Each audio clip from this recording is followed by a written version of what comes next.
आइए हम प्रार्थना करेंगे। प्रेमी परमेश्वर, आपके सन्मुख में प्रभु जी इस शाम के समय आते हैं। प्रभु जी, आपने सुंदर सा मौका हमारे जीवन में दिया, इसलिए आपका धन्यवाद देते प्रभु जी। फिर से प्रभु जी, आपने अलग अलग जगह से प्रभु जी आपने यहाँ पे इकट्ठा होने के लिए मदद किया, इसलिए आपका धन्यवाद देते प्रभु जी। जो लोग रास्ते में हैं प्रभु जी, उन्हें सुरक्षित रूप से पहुँचने के लिए प्रभु जी मदद करिए। प्रभु जी, बाइबल स्टडी में आप साथ रहे प्रभु जी, और प्रभु जी आगे भी आप हमारे साथ रहेंगे, हम विश्वास करते प्रभु जी। प्रभु जी, इस आराधना को आपके हाथों में देते प्रभु जी। आप लोगों से प्रभु जी बात करिए प्रभु जी, वचन से आप बात करिए प्रभु जी, और हर एक डिस्टर्बेंसेस को हम कैंसिल करते प्रभु जी। दूतों का पहरा बनाए रखिए प्रभु जी, और प्रभु जी आपके लहू के बारे में हम प्रभु जी हर एक को डालते प्रभु जी। ऐसा आप कर रहे, इसलिए आपका धन्यवाद देते हैं। छोटी सी विनती आपके बेटे यीशु नासरी के नाम से मांगते, सुन और कबूल कर। आमीन आमीन आमीन। Hallelujah hallelujah. कितने लोग आज खुश हैं? सच में हाथ तो सब उठाते, लेकिन मन में परमेश्वर जानता है हम कितने खुश हैं, हम कितने निराश हैं, और कितने हम तकलीफ़ से होके गुज़र रहे हैं। जो हमारे माता पिता नहीं जान सकते, जो हमारे पति या हमारे पत्नी नहीं समझ सकते, वो सबको समझने वाला हमारा परमेश्वर है। हालेलुया। हम चाहे कोई भी दुख मुसीबत से क्यों ना होके गुज़रे, परमेश्वर हमारे साथ है, और जब परमेश्वर हमारे साथ है तो हमें कोई चीज़ की घटी नहीं होगी, हमें कोई चीज़ से डरने की ज़रूरत नहीं है, क्योंकि हमारा परमेश्वर जीवित परमेश्वर है। हालेलुया। आज जो हम वचन देखेंगे वो ये है कि मसीही जीवन में क्यों कष्ट और क्लेश आता है, मसीही जीवन में परीक्षाएं क्यों आती है। क्या ऐसा क्यों नहीं हो सकता कि बिना परीक्षा के हमारे जीवन में हम आशीषों को महसूस कर पाए। और हम में से हर एक जन यहाँ पे जो बैठा है, कभी ना कभी हमने ये पूछा होगा हमारे जीवन में कि क्यों परमेश्वर, मेरे में ऐसी क्या कमी है। जो प्रचार कर रहा है मैंने सबसे ज़्यादा ये प्रश्न अपने जीवन में पूछा है परमेश्वर से, वाई गॉड, क्यों परमेश्वर। क्योंकि मेरे जीवन में बचपन से लेके अभी भी मैंने बहुत दर्द सहा है। 60 से 70% हमेशा अस्पताल में रहा हूँ, और हमेशा यही बोला जाता था, तेरे पाप के वजह से, या माता पिता के पाप के वजह से, या बाप दादा के पाप के वजह से। लेकिन कोई भी सॉल्यूशन नहीं दे रहा था। ज़िंदगी भर यही सुनने को मिला है कि तेरे पाप के वजह से या तुझ में कोई कमी है। लेकिन क्यों हमारे जीवन में दुख और मुसीबत आते हैं, क्यों हमारे जीवन में परीक्षाएं आते हैं, क्यों हमारे जीवन में क्लेश आते हैं। हम सोचते हैं कि परमेश्वर अगर प्रेमी हैं तो हमारे जीवन में क्लेश को क्यों भेजता है, दंड हमारे जीवन में परीक्षाओं को क्यों भेजता है। लेकिन प्रियो, ये एक बात जान ले कि हम मसीही हो सकते हैं। इसका मतलब ये नहीं है कि यीशु मसीह को मानने से आपके जीवन में क्लेश नहीं होगा, परीक्षाएं नहीं आएंगी, प्रॉब्लम्स नहीं आएंगी। लेकिन परमेश्वर कहता है, जब हम रोमियो की किताब 8 उसका 28 पढ़ते हैं, रोमन्स 8:28, उसमें लिखा है, और हम जानते हैं कि जो लोग परमेश्वर से प्रेम रखते हैं उनके लिए सब बातें भलाई की ही उत्पन्न करती है, अर्थात उन्हीं के लिए जो उसकी इच्छा के अनुसार बुलाए गए हैं। आमीन। जो परमेश्वर से प्रेम रखते हैं उनके लिए परमेश्वर हर एक चीज़, यहाँ पे क्या लिखा है, उनके लिए सब बातें मिलकर, सब बातें, एक बातें मिलकर नहीं, 99 बातें मिलकर नहीं, बल्कि सब बातें मिलकर भलाई को उत्पन्न करती है। तो हमारे जीवन में जो अच्छा होता है वो भी भलाई को उत्पन्न करता है, और हमारे जीवन में जो दुख आता है, जो मुसीबत आती है, जो प्रॉब्लम्स आते हैं, जो परीक्षाएं आते हैं, वो भी हमारे भलाई के लिए उत्पन्न होती है। पर हम सोचेंगे, मेरे को रुला के परमेश्वर को क्या मिला, मेरे जीवन में ये दंड आके परमेश्वर को क्या मिला, वो हम आज के इस वचन में हम सीखेंगे। लेकिन एक चीज़ जान लीजिए प्रियो, कि हम मसीह होने से हमारे जीवन में प्रॉब्लम्स नहीं आएगी, अगर कोई आपको ऐसा बोलता है तो वो सरासर झूठ बोलता है। जबकि मसीही होने के वजह से हमारे जीवन में बहुत से दुख और क्लेश आते हैं। जब हम 1 पीटर पहला पत्रस 1:6 पढ़ते हैं, पहला पत्रस 1:6, वहाँ पे लिखा है, और इस कारण तुम मग्न होते हो, यद्यपि अवश्य है कि अब कुछ दिन तक नाना प्रकार की परीक्षाओं के कारण उदास हो। यहाँ पे पत्रस कह रहा है कि उनके जीवन में क्या आएंगे, नाना प्रकार के परीक्षाएं आएंगे। जब हम याकूब उसका 1:2 पढ़ते हैं, याकूब उसका 1:2, उसमें लिखा है, हे मेरे भाइयों, जब तुम नाना प्रकार की परीक्षाओं में पड़ो। वचन ये नहीं कहता है कि आपके जीवन में प्रॉब्लम्स नहीं आएंगी, बल्कि पतरस और याकूब दोनों क्या कह रहे हैं कि तुम्हारे जीवन में नाना प्रकार की परीक्षाएं आएंगी। पतरस और याकूब क्या कहने चाहते हैं कि तुम्हारे जीवन में कुछ परीक्षाएं लंबे समय तक रहेगी, कुछ परीक्षाएं छोटी रहेगी, कुछ भावुक परीक्षाएं होंगी, कुछ शारीरिक परीक्षाएं हो सकती है, कुछ मानसिक तौर पे परीक्षाएं हो सकती है। लेकिन जो भी परीक्षाएं हो वो परमेश्वर आपके साथ है। याद रखिए प्रियो कि परीक्षाएं बहुत प्रकार के होते हैं, लेकिन ये परीक्षाओं के बीच में परमेश्वर हमें परिपक्व करता है, मैच्योर करता है। अगर हमारे जीवन में इमेजिन करके देखिए, आप पहला क्लास में गए और एग्ज़ाम हुई नहीं, तो आप किस बेसिस पे बोल सकते हो कि मैंने पहला क्लास पास किया? आप ज़िंदगी भर पहले में रहोगे, क्योंकि परीक्षा हो ही नहीं रही है। तो जब परीक्षा होती है तब हमारे जीवन में परिपक्व हम बनते हैं, हम और क्या होते हैं, हम और मैच्योर हो जाते हैं। और हमें उस चीज़ के लिए क्या करना है, हमें हमेशा परमेश्वर की एक आशीष को मानना है। मतलब जब हमारे जीवन में प्रॉब्लम्स आते हैं तब हमें उसे एक आशीष का कारण समझना है। वहाँ पे हम जाएंगे, उसके पहले कुछ वचन हम देखेंगे। यूहन्ना 16:33, यूहन्ना 16:33 कहता है, मैंने ये बातें तुमसे इसलिए कही है। कौन कह रहा है? यीशु मसीह कह रहा है, मैंने ये बातें तुमसे इसलिए कही है कि तुम्हें मुझ में शांति मिले। संसार में तुम्हें क्लेश होता है, परंतु ढाढ़स बांधो, मैंने संसार को जीत लिया है। क्या यीशु मसीह कह रहा है संसार में क्लेश नहीं होगा?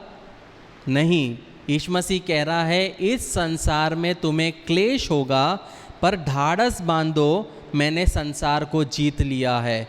हमारे जीवन में दुख, मुसीबत, तंगी, प्रॉब्लम्स, ट्रायल्स, परीक्षाएं आएंगी, ये यीशु मसीह कह रहे हैं।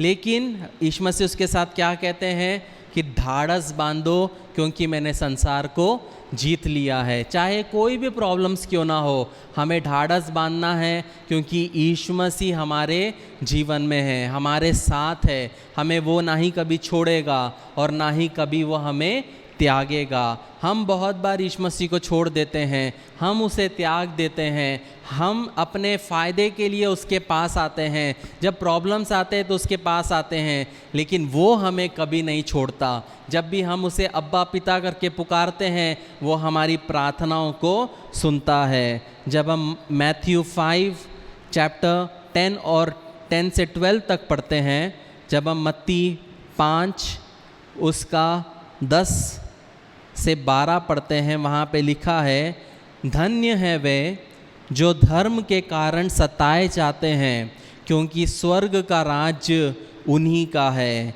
धन्य हो तुम जब मनुष्य मेरे कारण तुम्हारी निंदा करे और सताए और झूठ बोल बोल कर तुम्हारे विरोध में सब प्रकार की बुरी बात कहे। आनंदित और मग्न होना, क्योंकि तुम्हारे लिए स्वर्ग में बड़ा फल है, इसलिए कि उन्होंने उन भविष्यवक्ताओं को जो तुमसे पहले थे इसी रीति से सताया था। 10वां वचन क्या कहता है? धन्य है वे जो धर्म के कारण सताए जाते हैं, क्योंकि स्वर्ग का राज्य उन्हीं का है। जब आप यीशु मसीह को मानते हैं, उसके वचन के अनुसार चलते हैं, तब क्या होंगे? आपके जीवन में सताव आएगा, आपके जीवन में दर्द होगा, पीड़ा होगा। आप जब हम 11वां वचन पढ़ते हैं, वहाँ हम देखते हैं कि मनुष्य यीशु मसीह के वजह से आपकी निंदा करेंगे, आपको सताएंगे। जो आपके बारे में सच्चाई नहीं है वो झूठ बोल बोल कर वो लोगों को बताएंगे। लेकिन वचन क्या कहता है? आनंदित और मग्न होना, क्योंकि स्वर्ग में एक बड़ा फल हमारे लिए है। क्योंकि जो भविष्यवक्ताएं हमारे पहले थे, जो परमेश्वर के जन हमारे पहले थे, उनके साथ भी वैसा ही हुआ है। तो जब उनके साथ वैसा हुआ है, तब हमारे साथ भी हम सताए जाएंगे। इसलिए हमें क्या करना है? हमें पहले से ही उस चीज़ के लिए रेडी रहना बहुत आवश्यक है। जब हम मार्क 10वां अध्याय उसका 29 से पढ़ते हैं, जब हम मरकुस 10 उसका 29 से 30 पढ़ते हैं, वहाँ पे लिखा है, यीशु ने कहा, मैं तुमसे सच कहता हूँ कि ऐसा कोई नहीं जिसने मेरे और सुसमाचार के लिए घर या भाइयों या बहनों या माता या पिता या लड़के बालों या खेतों को छोड़ दिया हो और अब इस समय 100 गुना ना पाए, घरों और भाइयों और बहनों और माताओं और लड़के बालों और खेतों को पर उपद्रव के साथ और परलोक में अनंत जीवन।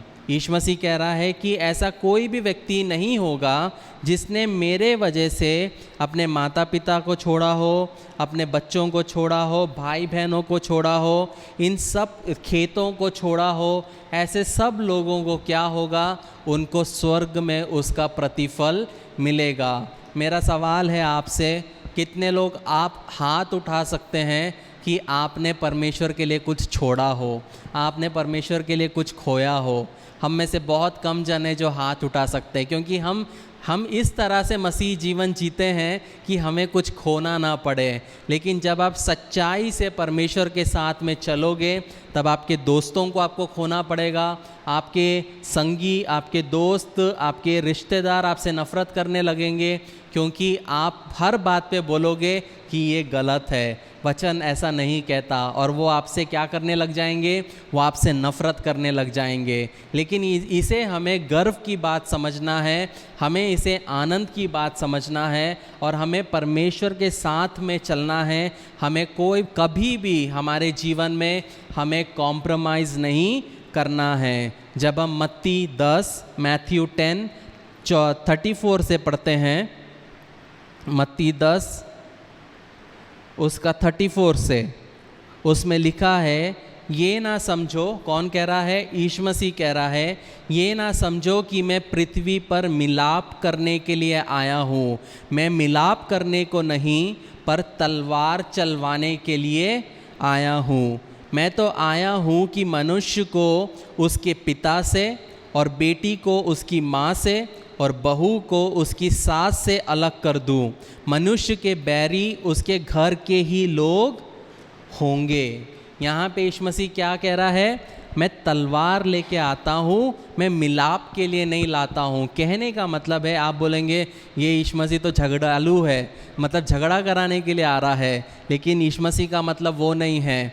यीशु मसीह का मतलब ये है कि जब कोई व्यक्ति, एक बेटी जब विश्वास में आएगी तो उसकी सास उसके खिलाफ हो जाएगी। जब एक बेटा यीशु मसीह के पास आएगा तो उसका पिता उसके विरुद्ध हो जाएगा, बहू सास से लड़ेगी। कहने का मतलब है कि जब हम यीशु मसीह पे विश्वास करते हैं, हमारे जीवन में परीक्षाएं आएंगी, हमारे जीवन में दर्द होगा, हमारे जीवन में क्लेश होगा। लेकिन प्रियो, परमेश्वर सही समय पे हमें उठाने वाला परमेश्वर है, हम लोग मसीह जीवन में बड़े हैं, हम लोग मसीह घरों में पले बड़े हैं, हम लोग आप में से कुछ नहीं बड़े हैं, हम में से ज़्यादा सहना आपको है, लेकिन आपके लिए परमेश्वर ने स्वर्ग में उसका प्रतिफल आपको मिलेगा।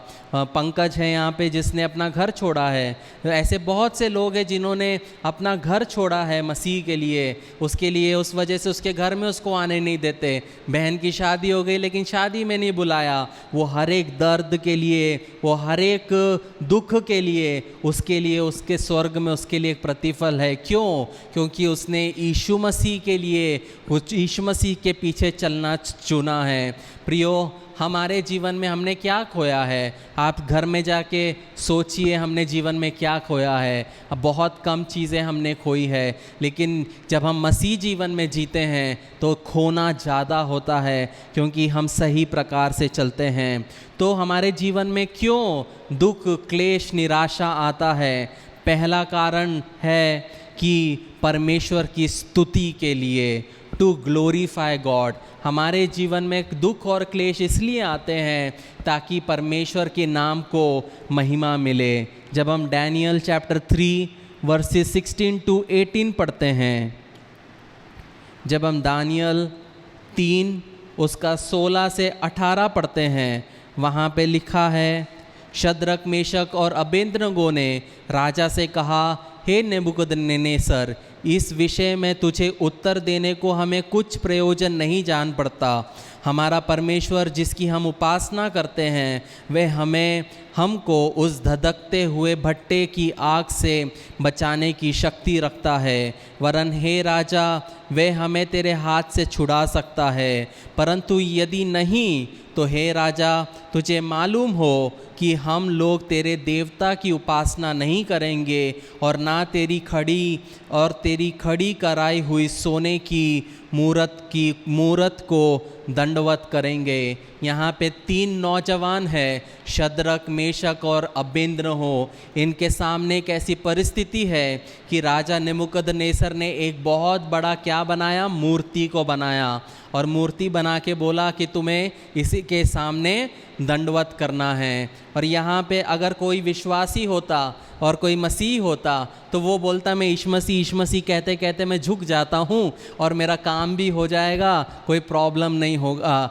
यही है आज के विश्वासी। लेकिन यहाँ पे शद्रक, मेशक, अबेदनगो ने परमेश्वर नेबूकदनेस्सर से क्या कहा? हे नेबूकदनेस्सर, तुझे उत्तर देने के लिए हमें ज़रूरत नहीं है। हम में से कितने लोग हैं जो अपने बॉस को कह सकते हैं, बॉस बोलेगा ये प्रसाद है, और आप बोलेंगे कि नहीं मैं नहीं खाता, आप बोलेंगे मैं खा लेता हूँ, मैं रख लेता हूँ, नहीं खाऊंगा। लेकिन हम में से कितने के अंदर जिगर है बोलने के लिए कि अगर आप मेरे को जॉब में रखे या ना रखे मुझे फ़र्क नहीं पड़ता, लेकिन मैं गलत नहीं करूँगा क्योंकि मेरा वचन कहता है कि तुझे चढ़ाया हुआ नहीं खाना है। वो बल, वो सामर्थ्य हमारे जीवन में, वो हिम्मत हमारे जीवन में एज अ मसीही, जब हम अपने आप को मसीह कहते हैं, हमारे जीवन में होना चाहिए। और यहाँ पे उन्होंने कहा कि तू हमें धधकती हुए आग में भी क्यों ना फेंक दे, और भले हमें परमेश्वर बचाएगा भी नहीं तो मैं क्या करूँगा, हम झुकेंगे नहीं। उसके वजह से जब हम पढ़ते हैं 24 और 25, वहाँ पे लिखा है, तब नेबूकदनेस्सर राजा अचंभित हुआ और घबराकर उठ खड़ा हुआ और अपने मंत्रियों से पूछने लगा, क्या हमने उन आग के बीच में 3 ही पुरुष बंधे हुए नहीं डलवाए? उन्होंने राजा को उत्तर दिया, हाँ राजा, सच बात यह है। फिर उसने कहा, अब मैं देखता हूँ कि 4 पुरुष आग के बीच खुले हुए टहल रहे हैं और उनको कुछ भी हानि नहीं पहुंची, और 4था पुरुष का स्वरूप ईश्वर के पुत्र के सदृश था। यहाँ पे ज़्यादा नहीं पढ़ सकते, समय की कमी है, आप लोग घर पे जाके पढ़िए। लेकिन यहाँ पे शद्रक, मेशक, अबेदनगो को आग के भट्टे में डाल दिया जाता है। लेकिन जब उसको आग के भट्टे में डाल दिया जाता है, वहाँ पे यीशु मसीह आग के बीच में उतर के आता है और ये तीनों जन बिना जले आग में से बाहर आते हैं, और यहाँ तक कि उनकी हाथ में जो बंधी हुई रस्सियाँ थी वो भी जल जाती है, और जो लोग उनको आग में फेंकने जाते हैं वो लोग खुद मर जाते हैं। आज आप ऐसे परिस्थिति में हो सकते हो प्रियो कि आपके हाथ बंधे हों, ऐसा हो सकता है कि लोग आपको आग में धकेल रहे हो, लेकिन याद रखो प्रियो कि हमारा परमेश्वर जीवित है। जो लोग आपको आग में धकेलने वाले रहेंगे वो खुद जल के राख हो जाएंगे, लेकिन परमेश्वर आपको बचाने वाला परमेश्वर है। परमेश्वर आपको कभी छोड़ेगा नहीं, बल्कि परमेश्वर के नाम की महिमा होगी। इस वहाँ पे शद्रक, मेशक और अबेदनगो परमेश्वर के लिए खड़े हुए, इसलिए उन्होंने परमेश्वर के हाथ को अपने जीवन में देखा। अगर हम विश्वास में खड़े रहेंगे तब परमेश्वर हमारे लिए काम करेगा। अगर मेरे जीवन में 10,000 रुपये की ज़रूरत है और मैं इमीडिएटली मेरे दोस्त को बोलूँगा 10,000 रुपये दे दे, तो मैं परमेश्वर के हाथ को कभी अपने जीवन में नहीं देखने पाऊँगा। अगर मेरे जीवन में कुछ तंगी है, मुसीबत है, जब तक मैं किसी और से ना कहते हुए अपने घुटनों पे नहीं आऊँगा और परमेश्वर के सामने सन्मुख में प्रार्थना नहीं करूँगा, तब तक मेरे जीवन में मैं कभी परमेश्वर के हाथ को देख नहीं सकता। आपको अगर परमेश्वर का हाथ को देखना है तो आपको आग में से होके गुजरना ही पड़ेगा। परमेश्वर चाहता तो वो आग के भट्टी को पानी निकाल के बंद कर सकता था, लेकिन वहाँ पे परमेश्वर शद्रक, मेशक के विश्वास का क्या कर रहा था? टेस्ट ले रहा था, परीक्षा ले रहा था। उसी तरीके से जो भी परीक्षाओं में से आप होके गुज़र रहे हो, जो भी क्लेश में से आप होके गुज़र रहे हो, उसमें स्थिर रहना बहुत आवश्यक है। जब तक आप उसमें स्थिर नहीं रहोगे तब तक आप परमेश्वर के कार्य को देखने नहीं पाओगे। तो पहला पॉइंट जो है कि परमेश्वर हमारे जीवन में क्यों परीक्षाओं को भेजता है और क्यों अनुमति देता है, वो इसलिए क्योंकि उसके नाम की महिमा होने पाए। दूसरा, हमारे जीवन में वो परीक्षाओं को इसलिए भेजता है ताकि वो हमारे जीवन में अनुशासन को ला सके, ताकि जो पापों को हम करते हैं वो पापों को हम ना करें। इस वजह से वो हमारे जीवन में अनुशासन के लिए वो हमारे जीवन में क्या करता है? कष्टों और क्लेशों को भेजता है या अनुमति देता है। जब हम हिब्रूज चैप्टर 12 पढ़ते हैं, इब्रानियों 12 उसका 5 से जब हम पढ़ते हैं, वहाँ पे लिखा है, 5 से 11 तक हम पढ़ेंगे, उसमें लिखा है, और तुम उस उद्देश्य को जो तुमको पुत्रों की नाई दिया जाता है भूल गए हो कि हे मेरे पुत्र, प्रभु की ताड़ना को हल्की बात ना जान, और जब वे तुझे घुड़ के तो हियाव ना छोड़, क्योंकि प्रभु जिससे प्रेम करता है उसकी ताड़ना भी करता है, और जिसे पुत्र बना लेता है उसको कोड़े भी लगाता है। तुम दुख को ताड़ना समझकर सह लो, परमेश्वर तुम्हें पुत्र जानकर तुम्हारे साथ बर्ताव करता है। वह कौन सा पुत्र है जिसकी ताड़ना पिता नहीं करता? यदि वह ताड़ना जिसके भागी सब होते हैं तुम्हारी नहीं हुई, तो तुम पुत्र नहीं पर व्यभिचार की संतान ठहरे। फिर जब कि हमारे शारीरिक पिता भी हमारी ताड़ना किया करते थे, तो क्या आत्माओं के पिता के और भी अधीन ना रहे जिससे जीवित रहे? वह तो अपनी समझ के अनुसार थोड़े दिनों के लिए ताड़ना करते हैं, पर ये तो हमारे लिए लाभ के लिए करता है कि हम भी उसकी पवित्रता के भागी हो जाएं। और वर्तमान में हर प्रकार की ताड़ना आनंद की नहीं पर शोक ही की बात दिखाई पड़ती है, तो भी जो उसको सहते सहते पक्के हो गए, पीछे उन्हें चैन के साथ धर्म का प्रतिफल मिलता है। यहाँ पे हमने देखा प्रियो कि परमेश्वर किसको ताड़ना देता है? वो अपने बच्चों को ताड़ना देता है। और जिनके जीवन में ताड़ना नहीं है, जिनके जीवन में करेक्शन नहीं है, यहाँ पे वचन क्या कहता है? वो व्यभिचार की संतान है। कहने का मतलब है कि परमेश्वर जब आपको ताड़ना देता है, अगर आप बदलोगे नहीं, सुधरोगे नहीं, तो परमेश्वर आपको एक समय के बाद में छोड़ देगा। जब हम याकूब 4 उसका 7 पढ़ते हैं, याकूब 4 उसका 7 वहाँ पे लिखा है, इसलिए परमेश्वर के अधीन हो जाओ। 4 उसका 17 वहाँ पे लिखा है, इसलिए जो कोई भलाई करना जानता है और नहीं करता उसके लिए ये पाप है। आप बोलोगे पास्टर जी मैं तो शराब नहीं पीता, मैं तो सिगरेट नहीं पीता, मैं तो व्यभिचार नहीं करता, मैं तो क्या बोलते गलत काम नहीं करता, मैं तो गाली गलौच नहीं देता। लेकिन वचन क्या कहता है, जो भलाई करना जानता है और नहीं करता उसके लिए ये पाप है। यदि आप जानते हैं कि आपकी माता को आदर देना है, आप नहीं देते, आप पाप कर रहे हो। यदि आप जानते हैं कि आपके पिता को आदर देना आप नहीं देते, आप पाप कर रहे हो। यदि आप पति पत्नी हैं, जो आदर पति को देना है आप नहीं देते, तो आप पाप कर रहे हो। जो आदर पत्नी को मिलना है वो पत्नी को नहीं देते, हम पाप कर रहे हैं। जो आदर हम अपने बच्चों को देना है, आप बोलेंगे बच्चों को कौन आदर देगा, पर बच्चों को जो आदर देना है, जब आप वो बच्चों को वो आदर नहीं दोगे तो भी आप पाप करते हो। हर एक चीज़ जो अच्छा करना जानता है, अगर वो नहीं करता तो वो पाप है। अच्छाई बहुत तरीके के होते हैं। आपके सामने में मसीह भाई बहन हैं जो मुसीबत में हैं, तंगी में हैं, आपसे बोलते हैं भाई मदद कर दे, आप जानबूझ के अगर नहीं करते तो आप वो पाप करते हो। क्या इसका मतलब ये है कि जितने भी लोग हैं सबको हम कर पाएँ? हम मनुष्य होने के नाते हमारी भी परिस्थितियां हैं, हम सबकी नहीं कर सकते, परमेश्वर जानता है। लेकिन जब हम कर सकते हैं तो हमें बिल्कुल कुछ ना कुछ करना है। जब हम रोमन्स 14 उसका 23 पढ़ते हैं, जब हम रोमियो 14 उसका 13 पढ़ते हैं, वहाँ पे लिखा है, सो आगे को हम एक दूसरे पर दोष ना लगाए, पर तुम यही ठान लो कि कोई अपने भाई के सामने ठेस या ठोकर खाने का कारण ना बने। प्रियो, क्या यहाँ पे पौलुस क्या कहता है?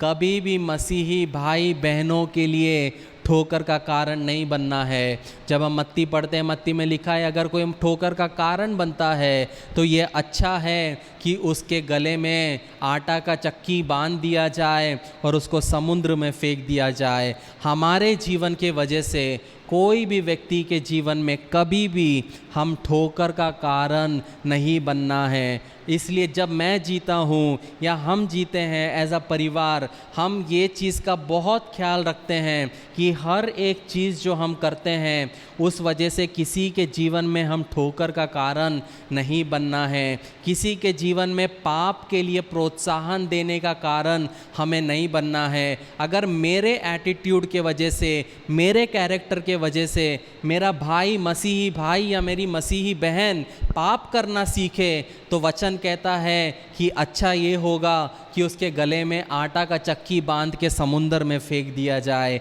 ये है परमेश्वर का स्टैंडर्ड। इसलिए हम जब इस दुनिया में जीते हैं तब हमें क्या करना है? हमें परमेश्वर के भय में पवित्र जीना है। जब हम 1 यूहन्ना 1 उसका 9 पढ़ते हैं, 1 यूहन्ना 1 उसका 9, 1 जॉन 1:9 उसमें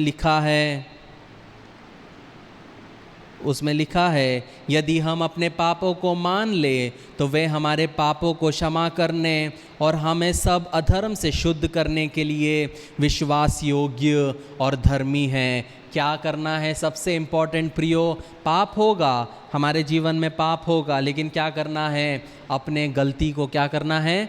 मानना है। और परमेश्वर से जब हम अपने पापों को मान ले तब वो हमारे पापों को क्षमा करता है, हमारे अधर्म से हमें शुद्ध करता है और विश्वास योगी, क्योंकि वो विश्वास योगी और धर्मी है। कोई मनुष्य विश्वास योगी नहीं है, धर्मी नहीं है, लेकिन हमारा जीवित परमेश्वर विश्वास योगी है और धर्मी है। तो दूसरा कारण हमारे जीवन में परीक्षा क्यों आती है?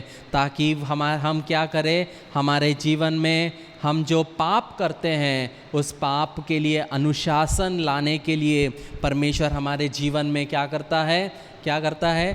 हमारे जीवन में परीक्षाओं को आने देता है, क्योंकि परमेश्वर हमारे शारीरिक शरीर को नहीं देखता है, परमेश्वर हमारा ज़्यादा जो कंसर्न है परमेश्वर का हमारा आत्मा है। जब मैं 9वीं कक्षा में था, जब मैं पाप में था, मेरे जीवन में जब मैं पाप में डूबा था, जब परमेश्वर की मार मुझ पे पड़ी, तब मेरे जीवन में 32 टाँके मेरे शरीर में आए।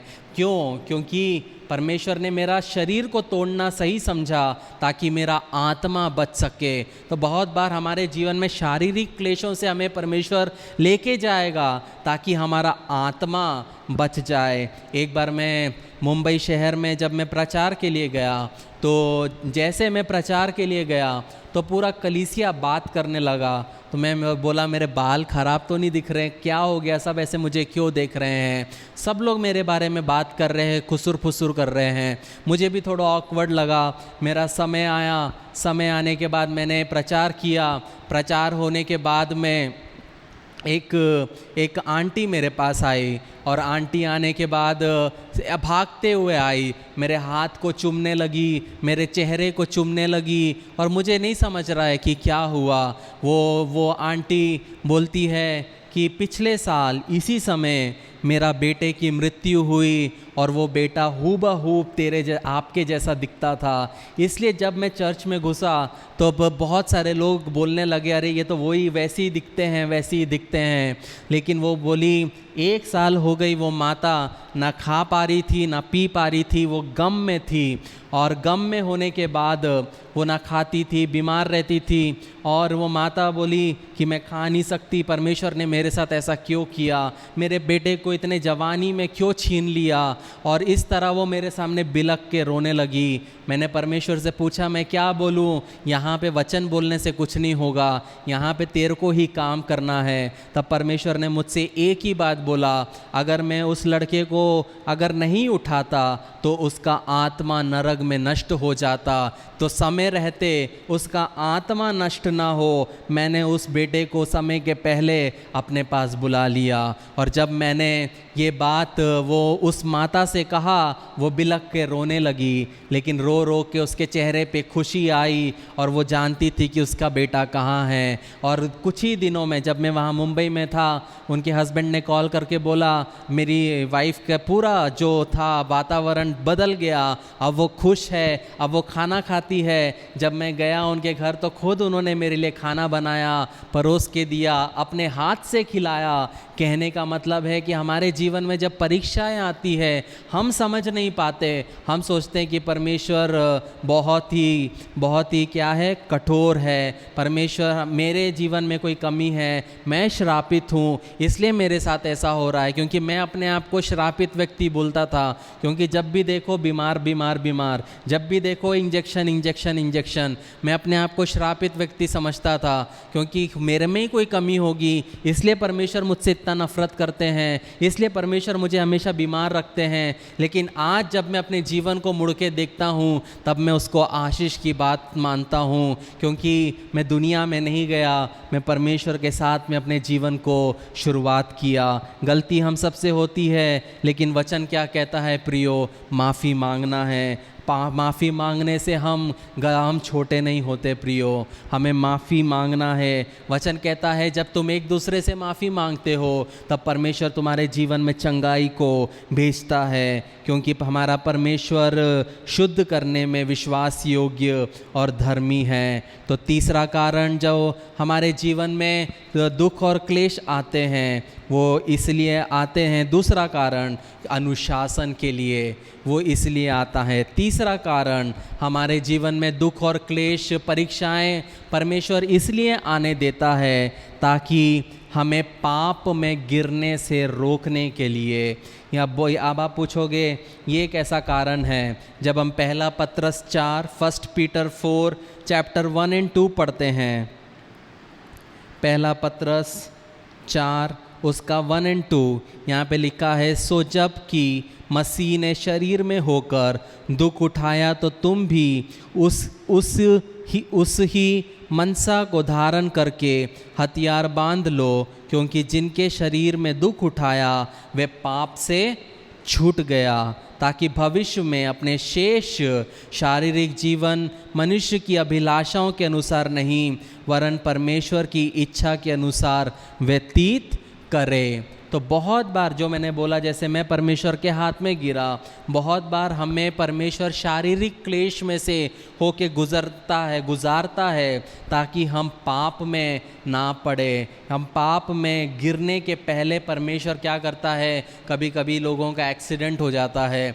कभी कभी लोगों के घर मृत्यु हो जाती है, कभी कभी लोगों के जीवन में कुछ ऐसा हो जाता है कि वो समझ नहीं पाते। मैंने अपने जीवन में देखा है, ये 2 नहीं 3 बार हुआ है जब मुझे कहीं पे प्रचार के लिए बुलाया है और मैंने बोला है कि मैं आऊँगा, डेट फिक्स हो जाता है, पैम्पलेट प्रिंट हो जाता है, लेकिन जिस मीटिंग के 1-2 दिन पहले तीनों जगह किसी न किसी की मृत्यु हो जाती है और मीटिंग कैंसिल हो जाता है। कहने का मतलब है कि परमेश्वर इज़ इन कंट्रोल। परमेश्वर क्या है, कंट्रोल में है। वो वहीं लेके जाएगा जहाँ पे तुमको जाना है, लेकिन वो कैसे हैं शायद मैं नहीं जानता, लेकिन परमेश्वर मुझे रोक सकता है। कहने का मतलब है कि जब हम सच्चाई और खराई से इस दुनिया में जीते हैं तो सामने वाला कितना भी गड्ढा खोद ले प्रियो, आप उसमें गिरोगे नहीं, क्योंकि परमेश्वर आपको संभालने वाला परमेश्वर है। इस दुनिया के लोग आपके लिए बहुत से मन्नतें मांगेंगे, बहुत सोचेंगे कि ये इसके साथ ऐसा हो जाए वैसा हो जाए, लेकिन याद रखो प्रियो, हमारा परमेश्वर जीवित है और जीवित परमेश्वर हमारे जीवन में बुराई होने देता है, लेकिन हर बुराई के पीछे वो भलाई को उत्पन्न करने वाला परमेश्वर है। वो हम जब हम उस कठिनाई में से होके गुज़रते हैं तब हमको समझ में नहीं आएगा। जब हम एग्ज़ाम लिखते हैं, जब हम एग्ज़ाम के लिए तैयारी करते हैं, सुबह सुबह 4 बजे उठ के पढ़ते हैं और 3 बजे रात तक पढ़ते हैं, किसी को भी अच्छा नहीं लगता। क्या कोई इन्जॉय करता है एग्ज़ाम के पहले पढ़ना? कोई इन्जॉय नहीं करता। लेकिन जब मार्क्स 80% आते हैं, 90% आते हैं, तो हम माता पिताओं के साथ सबके साथ मिलकर खुशी मनाते हैं। वैसे ही हमारे जीवन में जब दुख आएगा, क्लेश आएगा, हम अकेले रहेंगे। याद रखिए, जब हमारे जीवन में परीक्षा आएगा तब हम अकेले ही रहेंगे। हमारे परीक्षा में साथ देने वाला कोई नहीं रहेगा। मेरे जीवन में जब परीक्षा आया, मेरे माता पिता साथ में थे, लेकिन सहना मुझे ही है। मेरे बहनें, मेरे जीजू, मेरे उनके नाती पोते सब लोग थे, सब परिवार थे, दोस्त थे, लेकिन मेरे को ही सहना है। जब हम परीक्षाओं में से होके गुजरेंगे तो हमको अकेले ही उसमें से निकलना है। लेकिन जब हम अकेले हैं तो वचन क्या कहता है? जब जो वचन हमने पढ़ा यूहन्ना 16:33 में कि ढाढ़स बांधो, मैं ज़िंदगी भर तुम्हारे साथ हूँ। हमें ढाढ़स बांधना है। कोई भी क्लेश क्यों ना हो, कोई भी दुख क्यों ना हो, यीशु मसीह मेरे साथ है तो मुझे कोई चीज़ की कमी नहीं है। चौथा पॉइंट, हमारे जीवन में दुख और क्लेश क्यों आता है? To keep us from pride, हमें अभिमान होने से दूर रखने के लिए। जब हम 2 कुरिन्थियंस 12th चैप्टर उसका 7 से 10 पढ़ते हैं, दूसरा कुरिन्थियों 12 उसका 7 से 10 पढ़ते हैं, वहाँ पे हम देख सकते हैं पौलुस कहता है कि पौलुस के जीवन में घमंड ना आए ताकि परमेश्वर ने उसके जीवन में एक कांटे को रखा। वहाँ पे लिखा है, पौलुस कहता है, और इसलिए कि मैं प्रकाशों की बहुतायत से फूल ना जाऊं, मेरे शरीर में एक कांटा चुभाया गया, अर्थात शैतान का एक दूत, कि मुझे घूसे मारे ताकि मैं फूल ना जाऊं। इसके विषय में मैंने प्रभु से 3 बार विनती की कि प्रभु मुझसे दूर हो जाए, प्रभु ये मुझसे दूर हो जाए। और उसने मुझसे कहा, मेरा अनुग्रह तेरे लिए बहुत है, क्योंकि मेरी सामर्थ निर्बलता में सिद्ध होती है। इसलिए मैं बड़े आनंद से अपनी निर्बलताओं पर घमंड करूँगा कि मसीह की सामर्थ मुझ में छाई रहती रहे। इस कारण मैं मसीह के लिए निर्बलताओं और निंदाओं में और दारिद्रता में और उपद्रवों में और संकटों में प्रसन्न हूँ, क्योंकि जब मैं निर्बल होता हूँ तभी बलवंत होता हूँ। प्रियो, ये हमारा परमेश्वर है। यहाँ पे हम पौलुस को देखते हैं। पौलुस बोलता है कि मैं घमंड ना करूं, इसलिए मेरे जीवन में परमेश्वर ने क्या रखा, एक कांटे को रखा है। वैसे ही मेरे जीवन में कांटा है, मैं घमंड ना करूं, वो है मेरा पैनक्रियास का प्रॉब्लम। जब मेरे जीवन में प्रॉब्लम घमंड आएगा, मुझे पता है कि मैं अस्पताल में चला जाऊंगा। इसलिए मेरे जीवन में प्रॉब्लम्स के बाद प्रॉब्लम्स परमेश्वर भेजता रहता है ताकि मैं घमंड ना करूं। क्योंकि परमेश्वर हमारे आत्मा के बारे में ज़्यादा कंसर्न है, ना कि हमारे शारीरिक के बारे में। बहुत से लोग बोलते हैं कि जो लोग सिर्फ चंगाई पे प्रचार करते हैं, वो लोग बोलते हैं कि पौलुस को कोई प्रॉब्लम नहीं था। लेकिन जब हम गलातियों 4 उसका 15 पढ़ते हैं, गलातियों 4 उसका 15 में पौलुस कहता है, तो वे तुम्हारा आनंद मनाना कहाँ है, मैं तुम्हारा गवाह हूँ कि यदि हो सकता तो तुम अपनी आँख भी निकाल कर मुझे दे देते। जब दमस्कस की ओर में पौलुस जाता है और यीशु मसीह से उसका एनकाउंटर होता है, तो जो प्रकाश आता है उस वजह से कहा जाता है कि पौलुस के जीवन में आँख की तकलीफ़ें थी। और अगर मेरे जीवन में अगर मुझे दिल की तकलीफ़ है और आप मुझसे प्रेम रखते हो, तो मैं क्या कहूँगा आपको, मैं कहूँगा कि यदि हो सकता तो तुम अपने दिल को निकाल कर मुझे दे देते।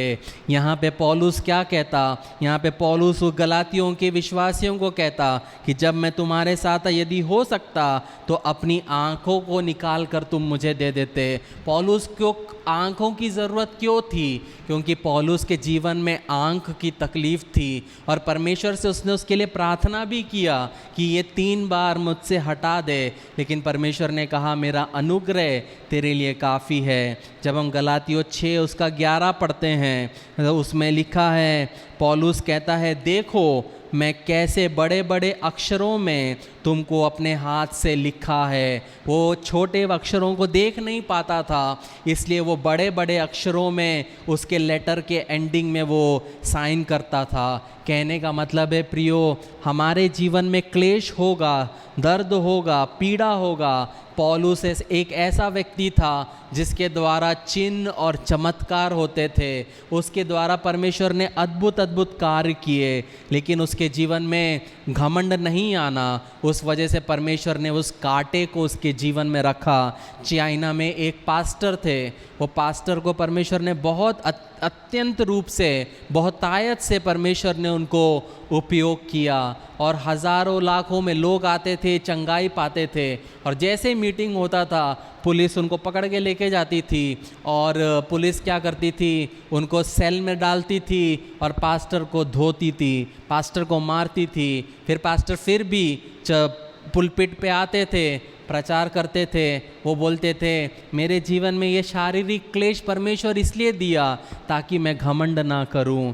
मैंने अपने जीवन में लोगों को बोलते हुए सुना है, जब मैंने लोगों के लिए प्रार्थना किया है, उनके जीवन में आश्चर्य कर्म हुए हैं। मेरे को लोगों ने बोला है, परमेश्वर गवाह है कि तुम मेरे भगवान हो। ऐसे ऐसे शब्द मैंने अपने ज़िंदगी में सुने हैं और उस ऐसे शब्द सुन के एक इंसान के अंदर में क्या आता है, घमंड आता है। लेकिन मैं जानता हूँ परमेश्वर का सिर्फ एक उंगली यहाँ पे रखना है। जिस तरह एक कैटरपिलर, जिस तरह एक कैटरपिलर क्या बोलते तड़पता है, जिस तरह एक सांप को मारते तो तड़पता है, उस तरह मैं अस्पताल के बिस्तर में तड़पता हूँ। मैं जानता हूँ कि मैं कुछ नहीं हूँ, घमंड नहीं आना है। इसलिए बहुत बार परमेश्वर हमारे जीवन में दुख और मुसीबत को भेजता है।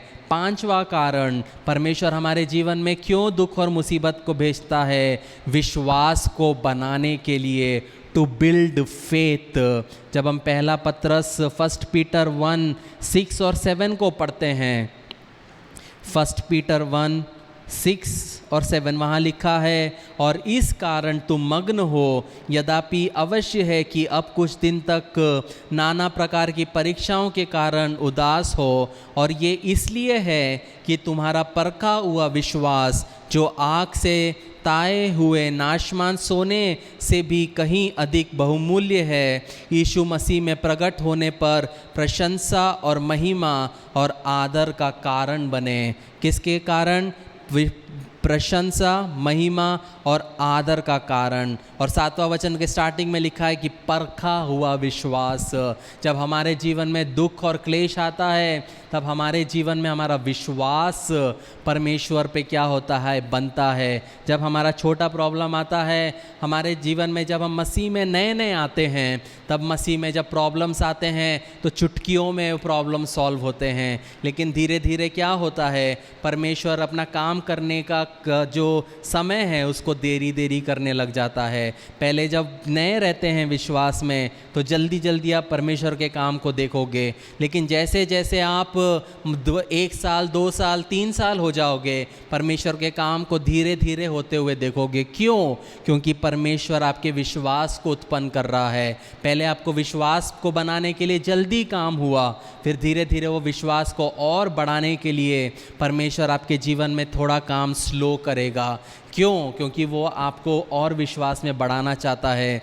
मेरे जीवन में आज कोई भी तंगी मुसीबत क्यों ना आ जाए, कितना भी दर्द पीड़ा क्यों ना आ जाए, आज अभी रिसेंटली मेरा 7वां ऑपरेशन हुआ, लेकिन मेरे अंदर कोई डर नहीं, मेरे चेहरे पे हंसी है। जब मैं ऑपरेशन थिएटर में था, जो एनेस्थीसिया लगाने वाली थी, जब मेरा 6ठा ऑपरेशन था, वो बोली आपको देखकर तो लगता ही नहीं कि आपका ऑपरेशन होने वाला है, आपको ना डर है, आपके अंदर ना टेंशन है। तब मैंने वहाँ पे बोला क्योंकि मेरा परमेश्वर जीवित है, उसके होने से मेरे जीवन में कोई तंगी नहीं, मुसीबत नहीं। कहने का मतलब है कि इतना मैं दर्द से होके गुजरा हूँ, इतना क्लेश से होके गुजरा हूँ, इतना कष्ट से होके गुजरा हूँ, इतना टूटेपन से होके गुजरा हूँ। ये क्यों हुआ? क्यों? हमेशा सोचता हूँ क्यों? क्योंकि लोग हमें तोड़ेंगे, लोग हमें टिश्यू पेपर के जैसे यूज़ करके फेंकेंगे। ये सब हमें परमेश्वर तैयार कर रहा है, क्योंकि और भी ऐसा करेंगे। लेकिन हमें क्या करना है? हमें विश्वास में बढ़ते जाना है। आपका दोस्त आपको छोड़ देगा तब आप सोचोगे यार ऐसा क्यों हो गया, लेकिन वो दर्द में से जब आप होके गुजरोगे, तब तीसरा दोस्त जब आपको छोड़ेगा आपको टेंशन नहीं होगा, आप बोलेगा हाँ कोई प्रॉब्लम नहीं है, यीशु मसीह मेरे साथ है। परमेश्वर आपको तैयार करेगा। वो छोटे छोटे प्रॉब्लम से आपके जीवन में आएंगे। अगर कोई पास्टर कहता है कि आप मसीह को अपनाओ तो प्रॉब्लम्स नहीं आएंगी, तो मैं कहता हूँ कि वो झूठा पास्टर है, वो स्वार्थी पास्टर है। उसको सिर्फ उसके दशवांश और उसके क्या बोलते चंदे से उसको लेना देना है। एक सच्चा पास्टर आपको सच्चाई बताएगा, आपको तैयार करेगा, ताकि जब आपके जीवन में दुख, मुसीबत, विपत्ति आए तब आप किस तरह स्थिर रह पाओ। प्रियो, हम सबके जीवन में विपत्तियाँ आएंगी। 6ठा पॉइंट, जब हमारे जीवन में दुख और क्लेश आता है, वो क्यों आता है? ताकि वो हमारे वृद्धि के लिए आता है, टू कॉज ग्रोथ। हमारे जीवन में वृद्धि तब तक नहीं आएगा जब तक हम दुख और क्लेश में से होके गुजरेंगे नहीं। जब हम रोमन्स 5 चैप्टर 3-5 पढ़ते हैं, जब हम रोमियो 5 उसका 3 से 5 पढ़ते हैं, वहाँ लिखा है केवल यही नहीं वरन हम क्लेशों में भी घमंड करें, यही जानकर कि क्लेश से धीरज और धीरज से खरा निकलना और खरा निकलने से आशा उत्पन्न होती है, और आशा से लज्जा नहीं होती, क्योंकि पवित्र आत्मा जो हमें दिया गया है उसके द्वारा परमेश्वर का प्रेम हमारे मन में डाला गया है। केवल क्या लिखा है वहाँ पे? क्लेशों से घमंड कर, क्लेशों में हमें घमंड करना है। आपने कभी कोई गवाही को सुना है? किसी को सुना है कि जिसके जीवन में कैंसर हुआ है उसने आके गवाही दी हो कि परमेश्वर को धन्यवाद कि मेरे जीवन में कैंसर हुआ है? आपने कभी नहीं सुना। लेकिन अगर वो व्यक्ति में विश्वास हो और वो अगर खड़े हो के ये कहे मैं परमेश्वर को धन्यवाद देता हूँ और धन्यवाद देती हूँ कि मेरे जीवन में कैंसर है, लेकिन मैं परमेश्वर के हाथ को देखने वाली हूँ, मैं परमेश्वर के हाथ को देखने वाला हूँ और वो मुझे चंगा करने वाला है, इस तरह का गवाही अगर हम दें तो प्रियो वो व्यक्ति को परमेश्वर वहीं पे चंगा करेगा। वो विश्वास, वो धीरज परमेश्वर हमारे जीवन में देखना चाहता है। सातवां कारण, परमेश्वर हमारे जीवन में दुख, मुसीबत और विपत्ति को आने देता है ताकि हमारे जीवन में आज्ञाकारिता और अनुशासन सिखाने के लिए, to teach discipline and obedience. जब हम एक्ट्स चैप्टर 9 वर्सेस 15 to 16 पढ़ते हैं, जब इन प्रेरितों के काम 9 उसका 15 और 16 पढ़ते हैं, वहाँ पे लिखा है, परंतु प्रभु ने उससे कहा कि तू चला जा, क्योंकि ये तो अन्य जातियों और राजाओं और इस्राएलियों के सामने मेरा नाम प्रकट करने के लिए मेरा चुना हुआ पात्र है, और मैं उसे बताऊंगा कि मेरे नाम के लिए उसे कैसा दुख उठाना पड़ेगा। प्रियो, यहाँ पे पौलुस के बारे में पवित्र आत्मा कह रहा है, और पौलुस को खास तौर से क्यों चुना गया कि वह मेरे नाम के लिए उसे कैसा दुख उठाना पड़ेगा। जब मसीही लोग, फरीसी लोग पौलुस के जीवन को देखते थे तो बस यही कहते थे, बस ये प्रॉब्लम में ही रहता है, बस इसको मार ही पड़ती रहती है, निकम्मा है, ये ऐसा है, ये वैसा है, बस दुख उठाता रहता है। लेकिन परमेश्वर ने उसको दुख उठाने के लिए चुना है। प्रियो, हम में से बहुत से लोगों को, या आप हो सकते हो, आप में को परमेश्वर ने चुना हो सकता है दुख उठाने के लिए। इसलिए आपको क्या करना है, चाहे आपको खुशी के लिए चुना हो, चाहे आपको दुख उठाने के लिए चुना हो, आपको हमेशा परमेश्वर का क्या करना है, हमेशा उसके साथ में चलना है। बहुत सारे प्रचारक बोलेंगे अगर आपके जीवन में दुख है तो शैतान के तरफ से है, जादू टोना है, सब गलत है। मतलब कहने का मतलब है पतरस का जीवन तो जादू टोना था, शैतान का था, लेकिन परमेश्वर ने पतरस को दुख उठाने के लिए चुना। प्रियो, अगर आप वचन जानते हैं तो कोई भी आपको गुमराह नहीं कर पाएगा।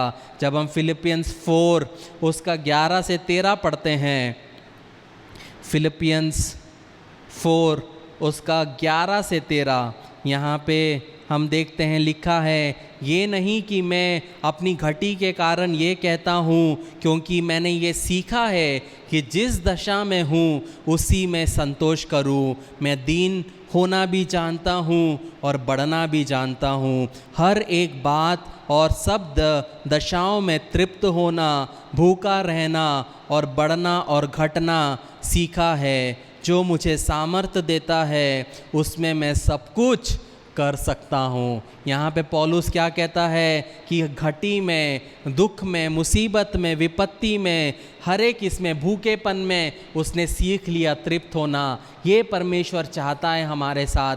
हमारे जीवन में जब दुख हो, हमारे जीवन में जब क्लेश हो, हमारे जीवन में जब तंगी हो, मुसीबत हो, हर एक इसमें संतुष्ट रहना, तृप्त रहना बहुत ज़रूरी है, क्योंकि हम जब मसीह में हैं हम सब कुछ मसीह के द्वारा कर सकते हैं। प्रियो, यीशु मसीह के जीवन को देखिए।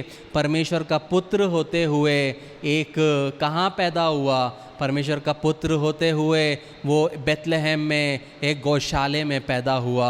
परमेश्वर का पुत्र होते हुए वो, उसके पास खुद का घर नहीं था, खुद के घुड़सवार नहीं थे, खुद के लिए कोई कबर्ड भरा हुआ कपड़े नहीं थे, खुद के लिए फ्रिज नहीं था, वॉशिंग मशीन नहीं था, कुछ नहीं था यीशु मसीह के पास। परमेश्वर का पुत्र था, वो तो राजा जैसा रह सकता था, लेकिन वो हमारे लिए नम्र बना।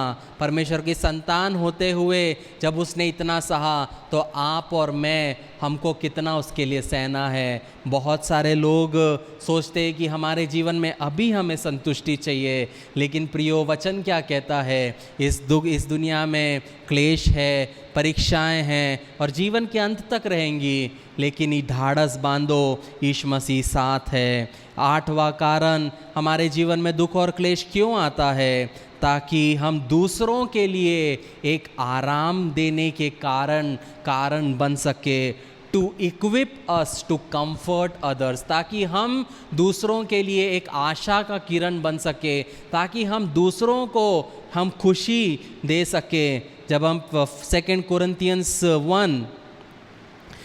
Corinthians 1 उसका 3 से 4 पढ़ते हैं, वहाँ पे लिखा है, हमारे प्रभु यीशु मसीह के परमेश्वर और पिता का धन्यवाद हो, जो दया का पिता और सब प्रकार की शांति का परमेश्वर है। वे हमारे सब क्लेशों में शांति देता है, ताकि हम उस शांति के कारण जो परमेश्वर हमें देता है उन्हें भी शांति दे सके जो किसी प्रकार के क्लेश में हो।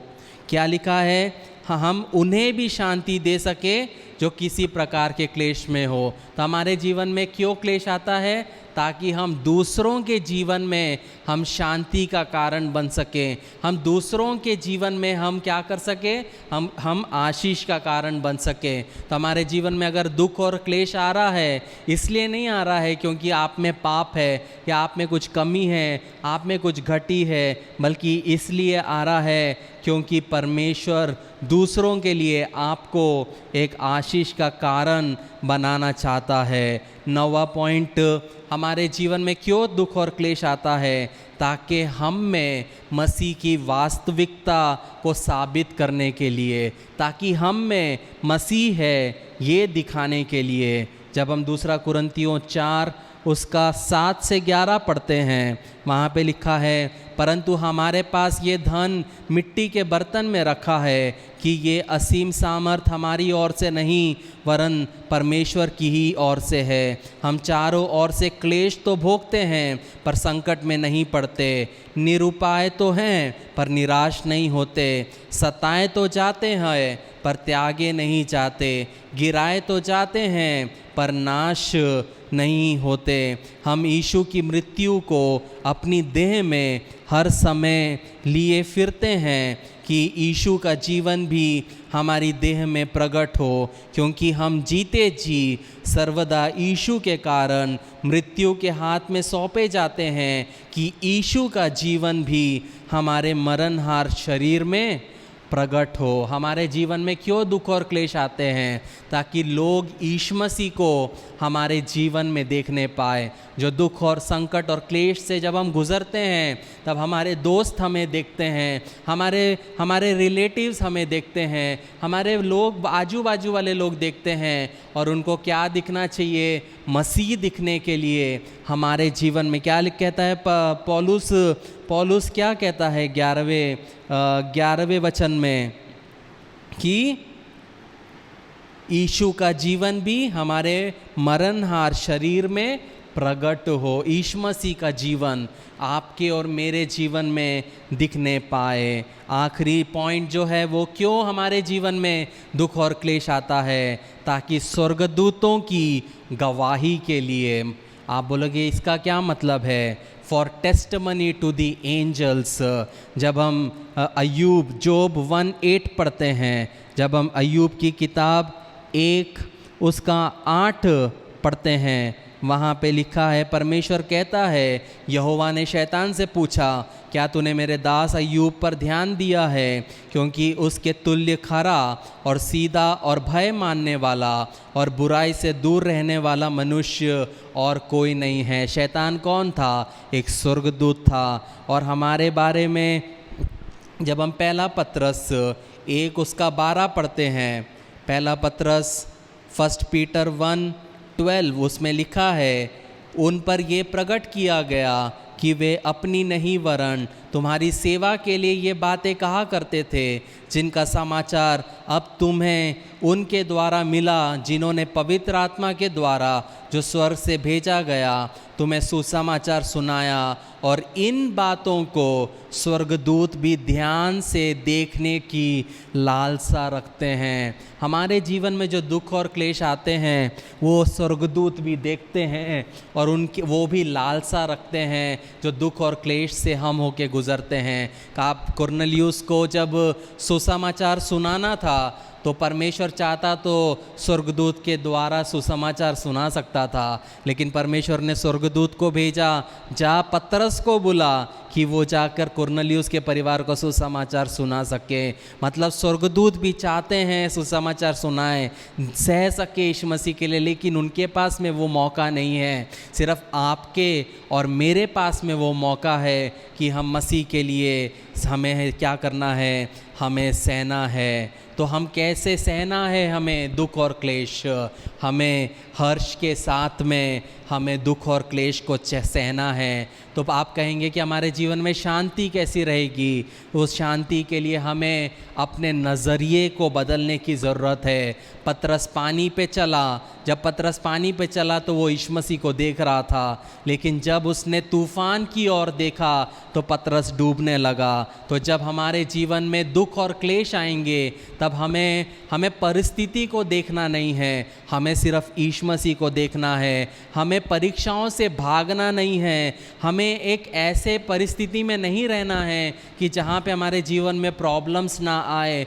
बहुत सारे लोग ऐसे जगह पे चले जाते हैं, बहुत सारे लोग हैं जॉब ढूंढते हैं तो बोलते हैं हमें मसीही ऑर्गेनाइजेशन चाहिए। क्यों मसीही ऑर्गेनाइजेशन चाहिए? ताकि हमको वहाँ पे क्लेश उठाना ना पड़े, हमें वहाँ पे सताव सहना ना पड़े। लेकिन हमें मसीही ऑर्गेनाइजेशन में नहीं, हमें अलग ऑर्गेनाइजेशंस में काम करना है जहाँ पे हम मसीह के गवाह बन सके, हम मसीह के लिए जगत की ज्योति हैं, हम ये दिखा सके। तो क्या आपसे एक सवाल है, क्या दुख और क्लेश मुश्किल है? मुश्किल भरा है प्रियो, लेकिन आप बोलोगे अगर परमेश्वर मुझे मौका देगा और बोलेगा तू चाहे तो अपने जीवन में जितने भी क्लेश आए उसमें से तू हट सकता है, क्या तू हटना चाहता है? तो मैं परमेश्वर को बोलूँगा नहीं, जो दुख और क्लेश मेरे जीवन में आए वो दुख और क्लेश में मैंने तुझे अपने और करीब देखा है, मैंने परमेश्वर को और अपने करीब देखा है, मैंने परमेश्वर के हाथ को मेरे जीवन में देखा है,